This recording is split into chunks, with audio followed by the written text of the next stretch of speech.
Review, Reentry, by Berger, by Psmith, December 9th, 2024.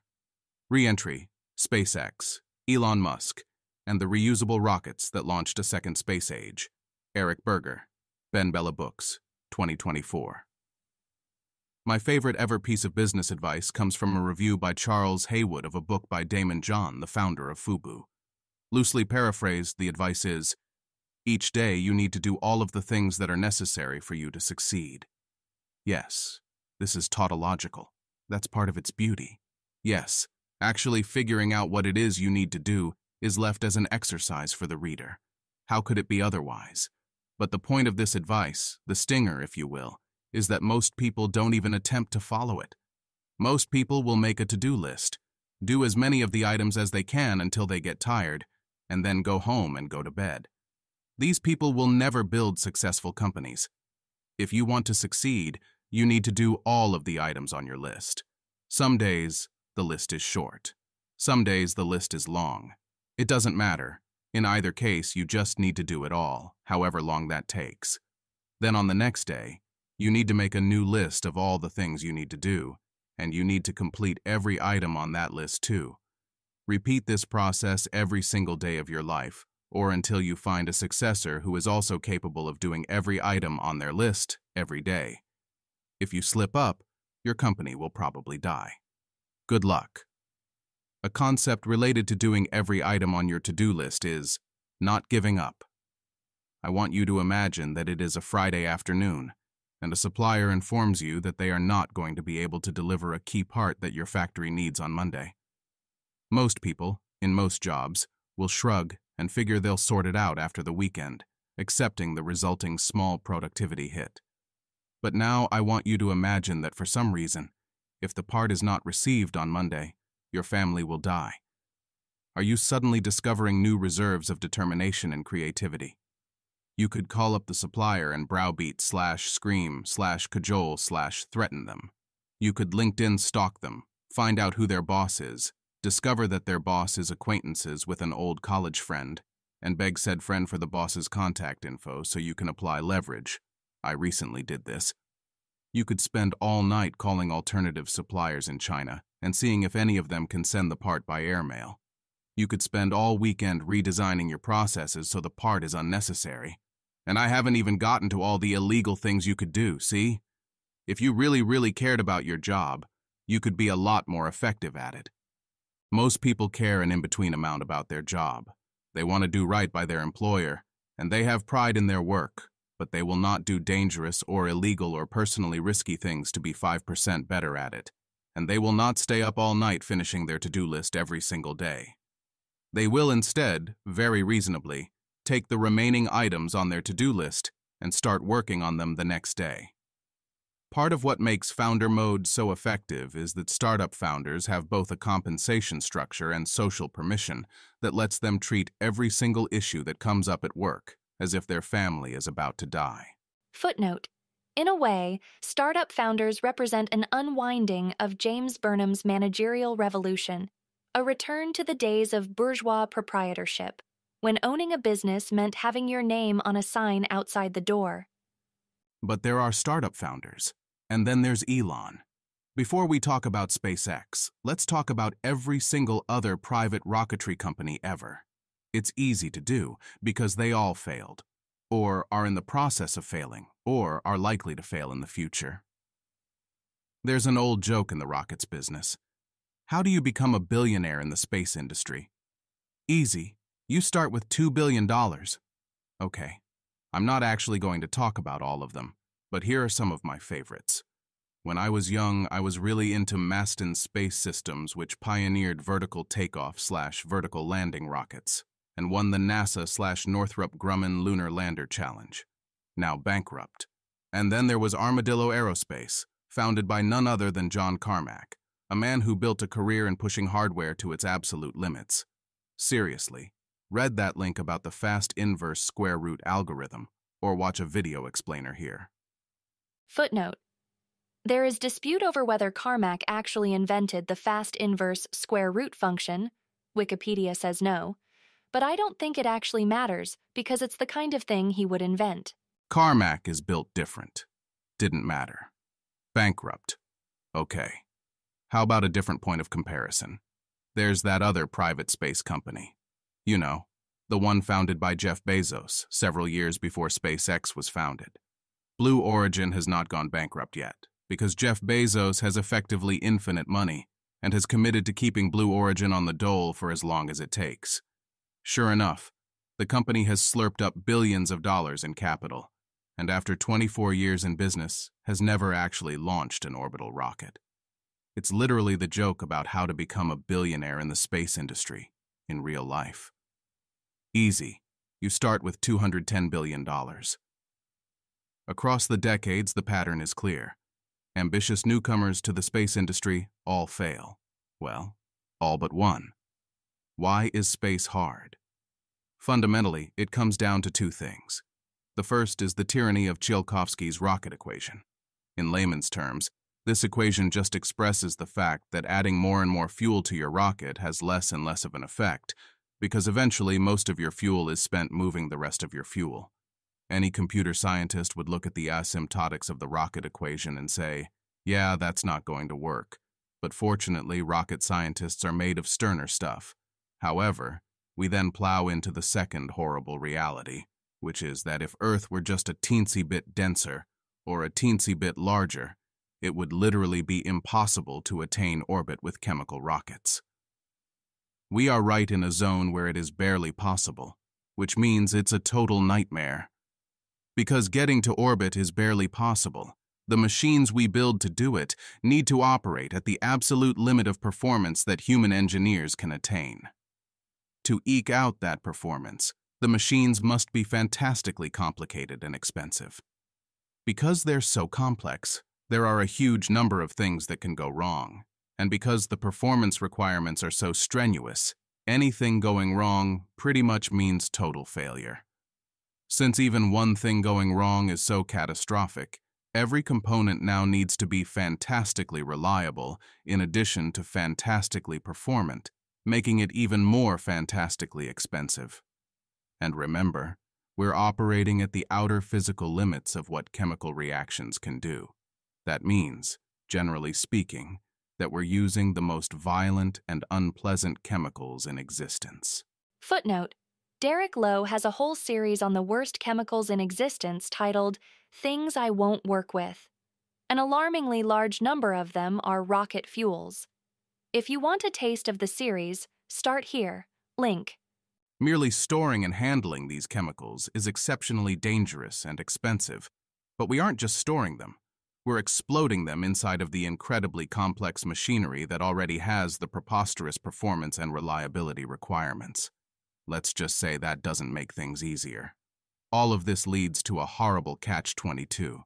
Since rockets are so complicated, expensive, and dangerous, we launch them rarely. Footnote: or at least we did before SpaceX came along. But that, in turn, means that we build them rarely. When something is done rarely, it is guaranteed to remain expensive. A low flight rate also means it's difficult to discover the outer limits of performance and reliability, or to figure out which components should be redesigned. Conversely, when something enters mass production, it becomes possible to accumulate process knowledge, to move down learning curves, and generally to set in motion a process of everything getting cheaper and more reliable over time. But until very recently, there was no such thing as a mass-produced rocket. Each one was an artisanal project, made by skilled craftsmen, practically guaranteeing that they would stay expensive and unpredictable. Which brings me back to the Haywood algorithm for business success. Make a list of everything you need to do, and then do all of it. It sounds like that could maybe barely work when you're running yet another B2B SaaS company, or when you're in charge of Uber, but for fish antibiotics. But it sounds like complete insanity, the height of hubris. Perhaps even a category error to apply that advice to a rocket company. It's all well and good to say, we're just going to do what we need to do and will not let anything get in our way. But when the things that get in your way are national governments, the laws of physics, really? What does that even look like? It looks like SpaceX. Image. The left graph shows the total number of SpaceX orbital launches over time from around 2010 to present, displaying a dramatic exponential increase with recent years, showing particularly steep growth reaching over 800 launches. The right graph compares total flights, January-April flights, and predicted flights from 2019 to 2024, suggesting continued strong growth with predictions reaching around 140 launches in 2024, including error bars for the forecast. Image credit, Peter Haig. Eric Berger is a longtime space journalist covering the launch business, and this is actually his second book about the legendary company. The first one, Liftoff, covers the earliest days of SpaceX, starting with Elon Musk getting insulted and belittled by some Russian mobsters who refused to sell him an old Soviet rocket, and ending with the first successful orbital flight of the Falcon 1. But building a rocket is the easy part. There are other people who have done that. If you were willing to spend a vast amount of money, even you could probably build a rocket. After all, the US government has. After all, Boeing has. And so we come to this newly released second book, which covers the far crazier N=1 story of how the company went from launching a single rocket to utterly dominating the world of space launch. Footnote: the best quantitative analysis of the SpaceX steamroller is by Peter Haig, who is also the source of the images above. Pioneering reusability, bringing down the cost of putting mass into orbit by entire orders of magnitude, and perhaps someday making human life multi-planetary. What makes this book so good is that most of it is just stories of a rocket company following the Haywood algorithm. For instance, when SpaceX is preparing to move their Falcon 9 rocket from its test stand to the launch site for the very first time, they hire the second largest crane in Texas to first stack the pieces of the rocket on top of each other and then lower them onto a waiting trailer. Halfway through the operation, they realize it won't work because of the wind and that they'll have to assemble them on the ground. But the piece currently dangling from the crane and blowing like a sail in the wind isn't designed to bear its own weight, so they literally can't put it down. The guy in charge of the operation joined the company a few weeks ago as a rocket engineer in California, and he is now watching the future of the company dangling in front of him from the second largest crane in Texas. Darkness is falling. What does he do? He does what he has to do. Calls a few dozen welders to come the next morning, then stays up all night designing a custom cradle that the rocket can be lowered into while anxiously watching to make sure the crane doesn't start leaking hydraulic fluid. He notes, at Northrop Grumman, building a custom cradle would have become its own mini-program with design reviews, taking months to build rather than hours. Once the rocket is down, they need to move it. To Florida. NASA and other rocket makers generally move their rockets by sea, but that's slow and expensive. SpaceX doesn't like to do things that are slow and expensive, so they decide to drive it there. Unfortunately, when lying down on its cradle, the rocket can't fit under a standard freeway overpass. This is the point at which, if you did not follow the Haywood algorithm, you would rent a barge and allow the rocket to arrive a few months late. But SpaceX always acts as if any delay at all will kill the company, so they instead set off on the road trip from hell, finding an absurd and tortuous route down back roads from Texas to Florida. Their route has no overpasses, but it does have power lines and traffic lights. So some of the world's best rocket scientists drive in front of the trailer with a flexible 17-foot pole taped to the bumper of their car. Whenever it hits something, they jump out, use large sticks to lift the power line enough that the rocket can pass under, then jump back in their car and drive off the road and around the rocket. It's too wide to pass, so they can intercept the next obstacle. The average speed of the trip is 10 mph, and they drive continuously through the night, sleeping in shifts when they're able to. They have a hard deadline of 5 p.m. on November 24th, because Florida closes its roads to oversized loads for a week around Thanksgiving, and they roll into Cape Canaveral on November 24th at 3:21 p.m. after 10 days of continuous driving. The launch site they arrive at is a little different from most. NASA is currently spending $3 billion on just the tower for its newest launch site. Elon Musk demands that one of his new hires, naturally, build the entire SpaceX facility, tower, ground systems, and processing hangar, for $20 million. Building a launch pad for 1% of the normal cost is a tall order even for SpaceX, but Elon is firm. He refuses to sign purchase orders for rebar, saying it's too expensive. Then he refuses to sign an order for cheaper rebar from China. Pretty soon, an army of physicists and engineers is scouring Florida for scrap metal and used pressure vessels. Their greatest triumph is snagging a massive 70-foot-tall nitrogen tank used in the Apollo program and repurposing it to store liquid oxygen. The government will sell them the tank for $86,001, a $3 million value, but won't let them use it until SpaceX can certify that it is structurally sound. So a couple of young engineers are lowered into it on winches wearing scuba equipment to look for cracks. The tank has since performed flawlessly for hundreds of launches. As they geared up for the launch of that first Falcon 9 rocket, Berger tells us, Musk wandered around asking anyone at hand, technicians, junior engineers, and company vice presidents alike, the same question: what can we do to go faster? In some sense, this entire book is just answer after answer to that question. What can we do to go faster? And so, when the rocket gets drenched in a thunderstorm and water intrudes into the antenna electronics, rather than replace the component, they send a company vice president up into the rocket in a lift with a device resembling an overpowered hairdryer. The craziest moment like this is when, shortly before liftoff, they discover a crack in the enormous, bell-shaped engine nozzle that protrudes from the base of the rocket. During launch, the heat and stress would cause the crack to expand, leading to the engine exploding and the rocket failing. Obviously, the thing to do was replace the nozzle, but that could take months.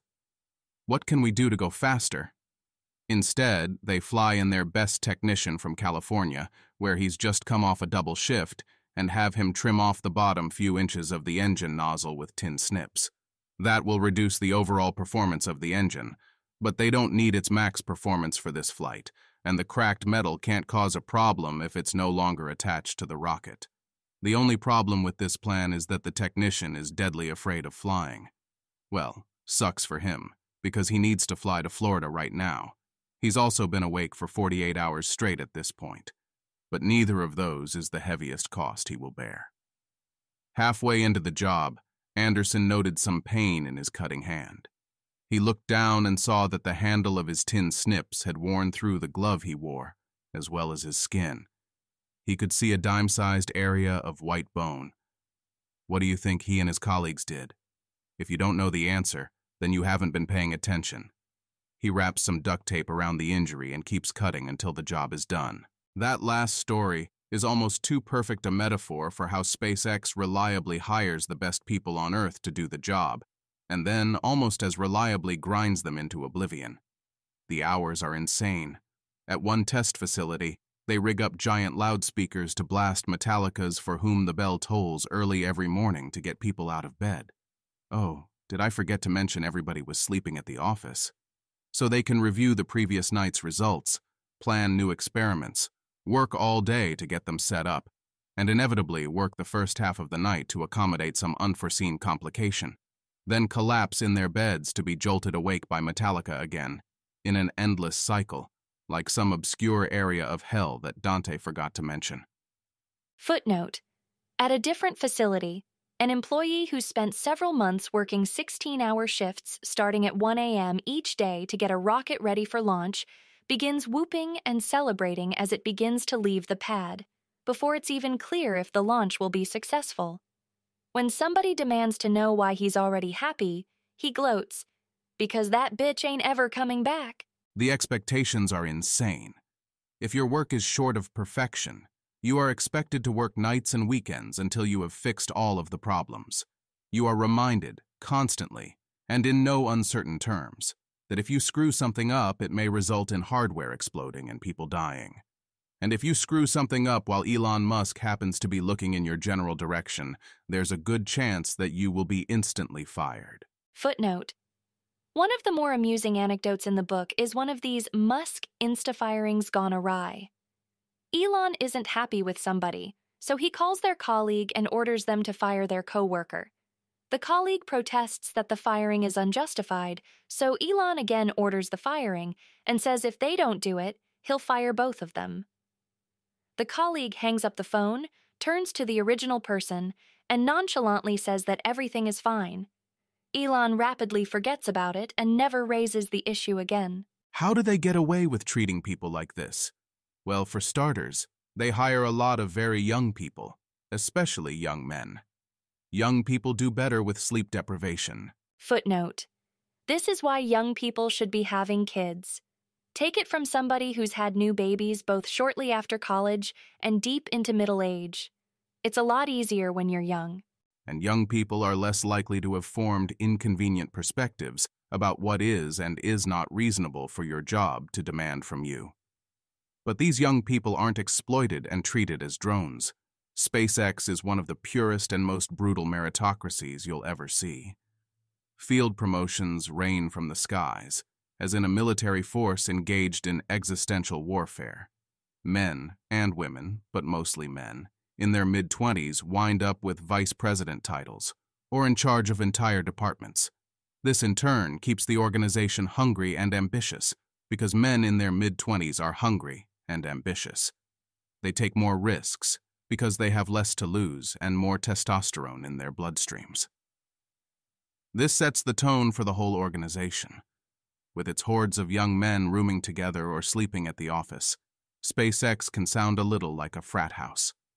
The engineers lived in hotels and motels, or in extended stay housing and apartments, and when they weren't working, they played rock and roll at all hours of the night. It was not uncommon for the SpaceXers to get kicked out of their favorite restaurant when their antics approached Animal House-level rowdiness. The chaperones would introduce themselves to the manager and say that if there was a SpaceX problem to please call them, rather than the police. "We worked like monsters," Zach Dunn said, "but we also partied super hard." But it isn't a frat house. It's the Indo-European Koreos warrior band, here to pillage its enemies and then feast on the proceeds.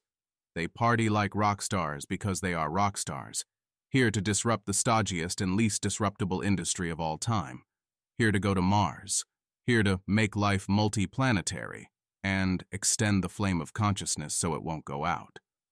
Hobart and Huber tell us that every startup is a little bit of a cult at times, but SpaceX truly blurs the boundary between a company and a religious movement. And this messianic quality enables it to attract not just unattached young men to the grind, but established men and women from every corner of every field, with the one commonality: they are the best of the best. Consider, for instance, Gwynne Shotwell, who joined SpaceX as vice president for sales and has risen to the rank of president and COO. Shotwell is neither young nor male, and for most of her career, her job has involved reassuring customers and other stakeholders whenever Elon says or does something crazy.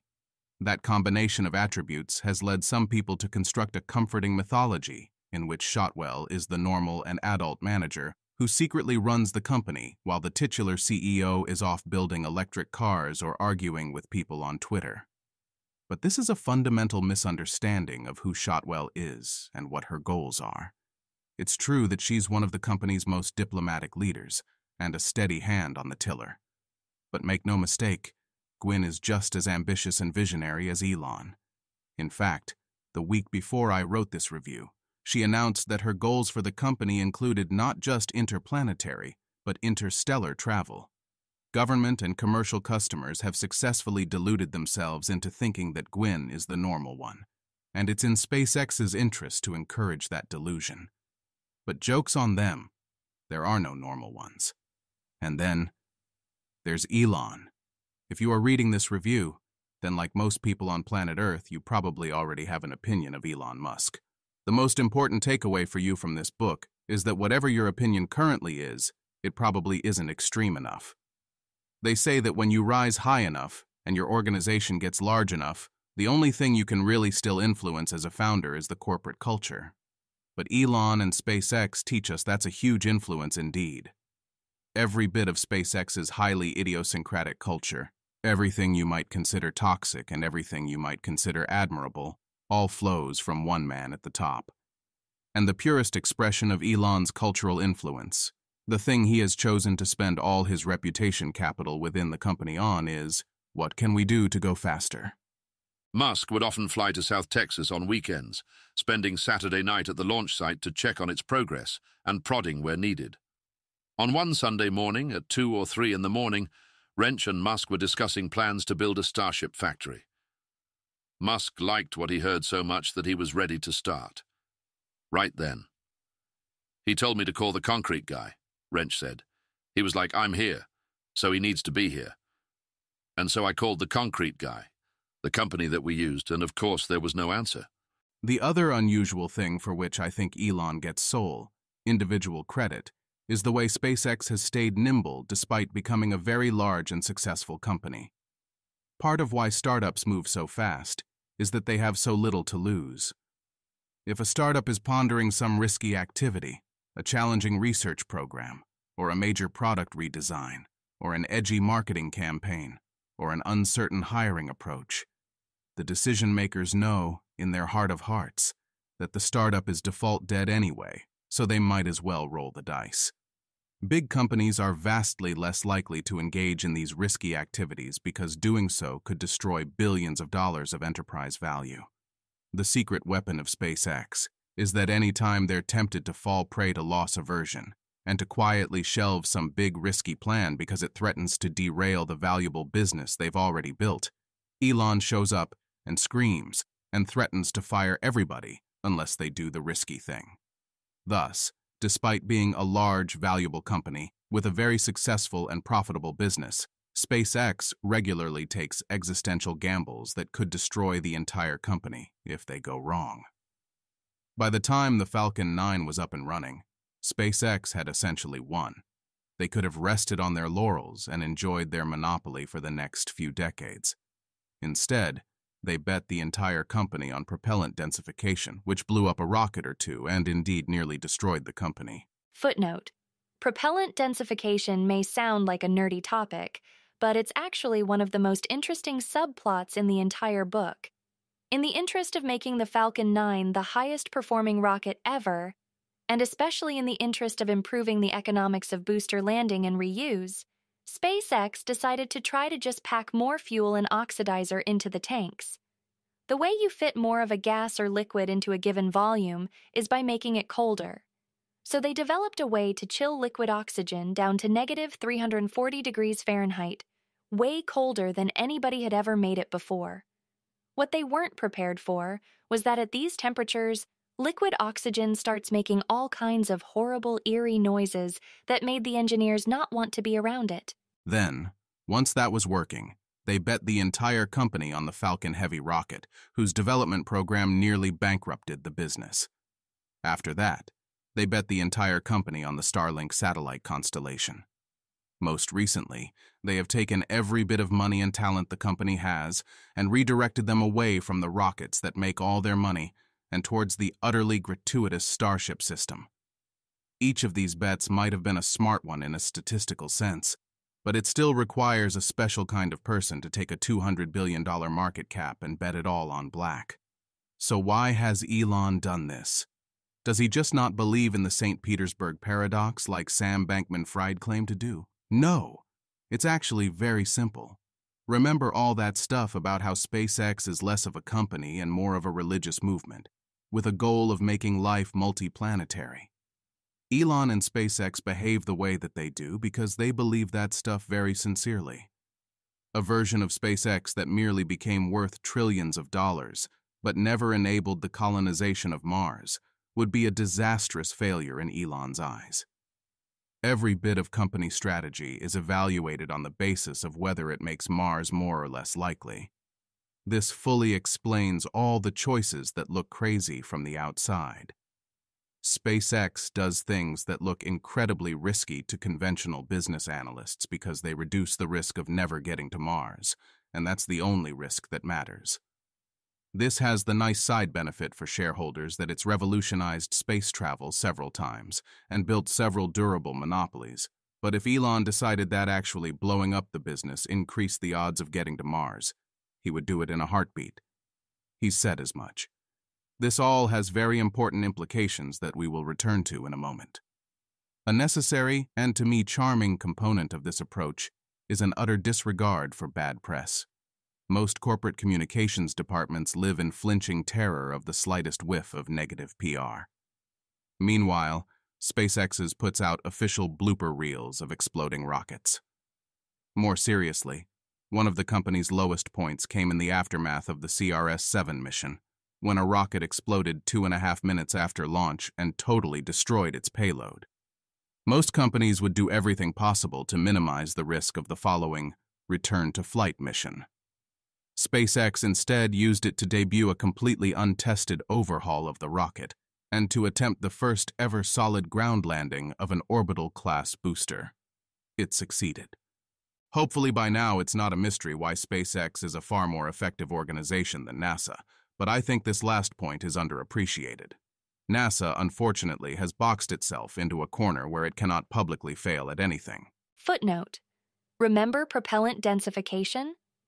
NASA considered it in the 80s and 90s, but dismissed it. Not for technical reasons, but because the need to destructively test pressure vessels might result in negative news stories. But if you aren't failing, you aren't learning, and you certainly aren't trying to do things that are very hard. SpaceX, conversely, rapidly iterates in public and blows up rockets to deafening cheers. Permission to fail in public is one of the most powerful assets an organization has, and it flows directly from the top. This, too, is something for which Musk deserves credit. The last thing I'll say about Elon is that he is notably, unafraid to disagree with people. In fact, this book literally has a chapter subheading called Musk versus the entire human spaceflight community. Footnote: the subject of this section is whether it's acceptable to fuel a rocket when the astronauts are already inside.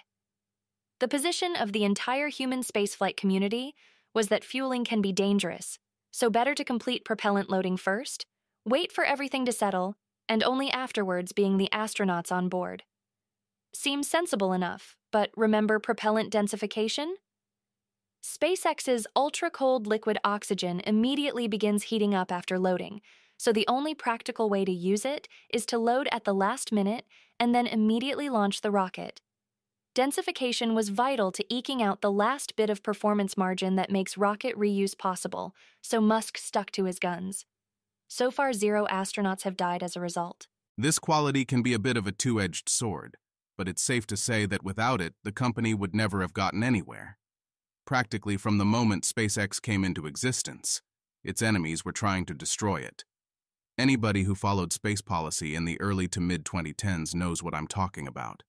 Politicians like the imbecilic NASA Administrator Charles Bolden and the flamboyantly corrupt U.S. Senator Richard Shelby did everything in their power to make life difficult for SpaceX and to smother the newborn company in its crib. It's a sign of how total SpaceX's victory has been that some of those old episodes feel surreal in hindsight. Not just the antics of clowns like Bolden and crooks like Shelby, but also the honest-to-goodness competition in the form of Boeing and Lockheed, who fought dirty from the very beginning. For instance, they lobbied hard to block SpaceX from having any place to launch rockets at all, and dispatched their employees to stand around SpaceX facilities mocking and jeering while taking photographs of operations. In those early, desperate days, it would only have taken 1 or 2 successes of Boeing's massive lobbying team to lock SpaceX completely out of government contracts and starve them of business.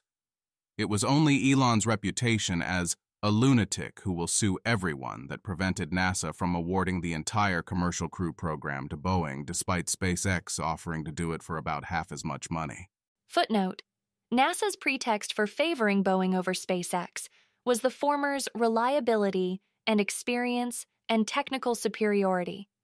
In the decades since then, SpaceX has completed dozens of missions flawlessly, while Boeing has yet to actually make it to the International Space Station and back.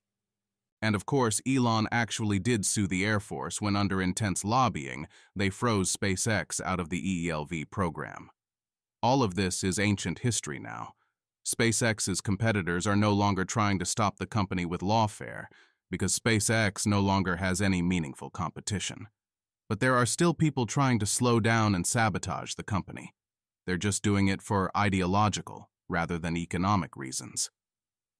In the early days of SpaceX, the deep state of unelected bureaucrats who direct and control the United States government were huge supporters of the company, because back then the reigning ideology of that set was a sort of good government technocratic progressivism, and the idea of a scrappy new launch provider disrupting the incumbents genuinely pleased and excited them.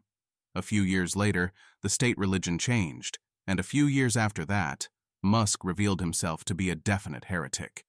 And so, in utterly predictable and mechanistic fashion, the agencies that once made exceptions for SpaceX now began demanding years of delays in the Starship program in order to study the effects of sonic booms on tadpoles and so on. One might be tempted to rage about how detrimental this all is to the rule of law. Think of the norms. Berger is certainly upset by it, and he ends his book, published in September 2024, by urging Musk to self-censor and stop antagonizing powerful forces with his political activism. Implicit to this demand is the advice, if you just act like a good boy and stop making trouble, they'll go back to leaving you alone. Obviously, Musk did not take this advice. He instead further kicked the hornet's nest by redoubling his support for Donald Trump. By October, the social network formerly known as Twitter was teeming with employees of U.S. spy agencies, and their allies demanding that SpaceX be nationalized and that Musk be deported. Footnote. It's hard to tell when the radical centrists mean things seriously, but not literally.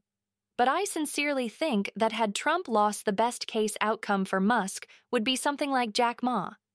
Chastened, humiliated, wings clipped, freedom of action greatly reduced.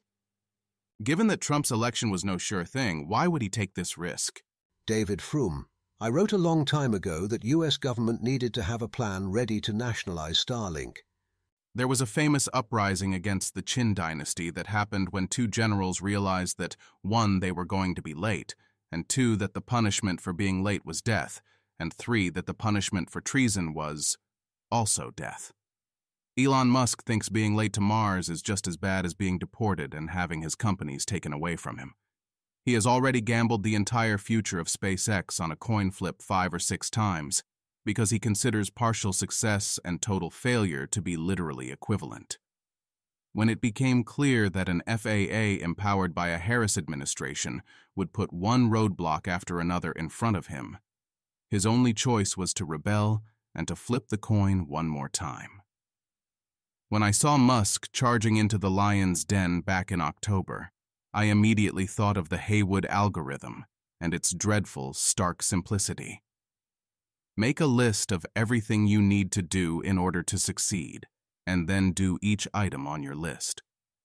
When you run a normal company, the algorithm sometimes demands that you stay late at work or come in on a weekend. When you run a rocket company, the algorithm sometimes demands that you buy Twitter. Footnote. It's become fashionable to mock Musk for running Twitter into the ground, but control over the social network's content policies probably had a major effect on the election outcome. Even if Twitter literally becomes worth $0, which given Musk's track record I doubt, surely you can imagine how, when you have a tremendous amount of money, $44 billion might seem like a small price to pay to have the President of the United States owe you some major favors. And use it to take over the United States government. It's far from the riskiest thing Musk has done on his path to Mars. At this point, it might be wise to stop betting against him.